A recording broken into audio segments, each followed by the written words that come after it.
O metrô do Distrito Federal é, sem dúvida, a espinha dorsal de Brasília, transportando milhões de pessoas todos os dias. Oficialmente, a história que se conta é de sucesso, mas quando a gente olha mais de perto, a realidade parece ser bem mais complexa. Vamos mergulhar então nessas duas faces do metrô DF. 42 milhões e meio. É muita gente, né?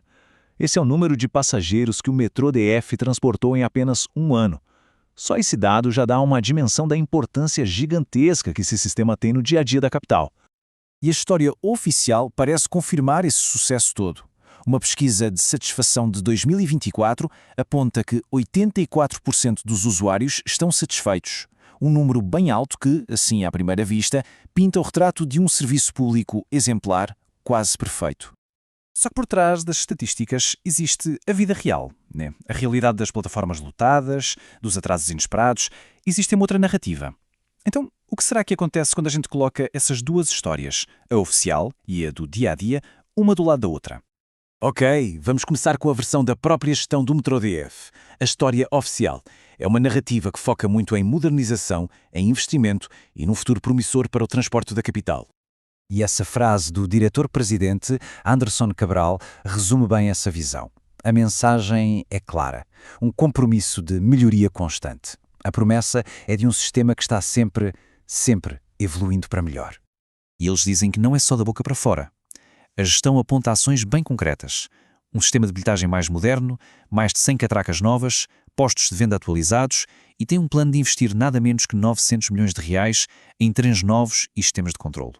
São passos que, no papel, sustentam bem essa história de progresso. E aqui a gente vê um exemplo de como isso começa a virar realidade. Um aviso de licitação como esse parece só burocracia, né? Um monte de papel, mas na verdade é o primeiro passo para melhorias que as pessoas sentem no bolso, ou melhor, no tempo. Nesse caso, a ideia é comprar 53 novas máquinas de autoatendimento para acabar com as filas. É a promessa virando um plano concreto. Certo. Agora vamos virar a página, porque por trás dessa visão do progresso, os dados e os factos do dia-a-dia contam uma história bem diferente. Uma história de desafios, de cada vez mais interrupções e de projetos que simplesmente não andam como deveriam. Olhem só esse gráfico. É impressionante. Durante o ano inteiro de 2020, o sistema teve 41 incidentes graves. Agora, se a gente pegar só os primeiros 4 meses de 2025, esse número já pulou para 48. Ou seja, a frequência de falhas sérias está aumentando de forma bem preocupante. E só para deixar claro, o que é um incidente notável não é um atrasinho qualquer. É uma paralisação de mais de 15 minutos, bem na hora do rush, quando todo mundo mais precisa. É aquele tipo de falha que cria um efeito cascata e bagunça a vida de milhares de pessoas. E olha que curioso, ao mesmo tempo, o dinheiro para expandir o metrô não para de chegar. Mais de 72 milhões de reais foram colocados na ampliação das linhas. O dinheiro está sendo investido.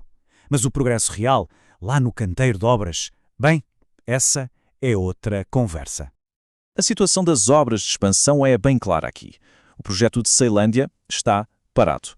Totalmente suspenso por ordem do Tribunal de Contas. Nenhum tijolo foi colocado. E em Samambaia? As obras começaram, mas mal saíram da fase inicial de montar o canteiro.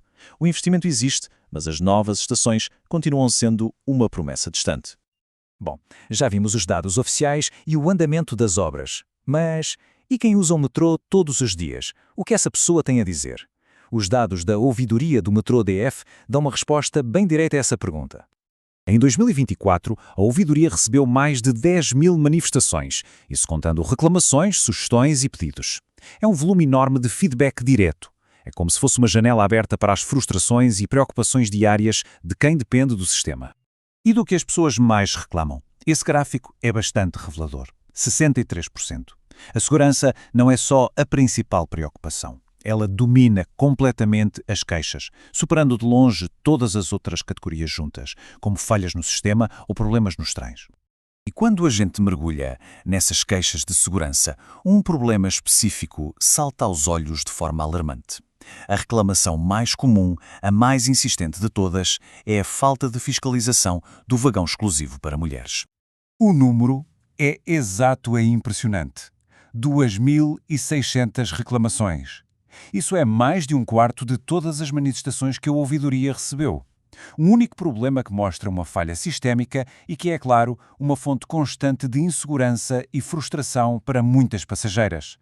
Então, como a gente concilia essas duas narrativas tão diferentes? De um lado, essa visão de modernização e uma satisfação que parece altíssima. Do outro, uma realidade de falhas que só aumentam, obras paradas e milhares de queixas. O Metro DF é, no fim das contas, um sistema de dualidades. Os 84% de satisfação convivem com o aumento das falhas. Os planos de modernização existem ao mesmo tempo que as obras de expansão estão paradas. O otimismo oficial bate de frente com a frustração de milhares de passageiros. E a verdade é que os dois lados são reais. E tudo isso nos leva a uma pergunta final. A chegada de 15 novos trens é com certeza uma ótima notícia.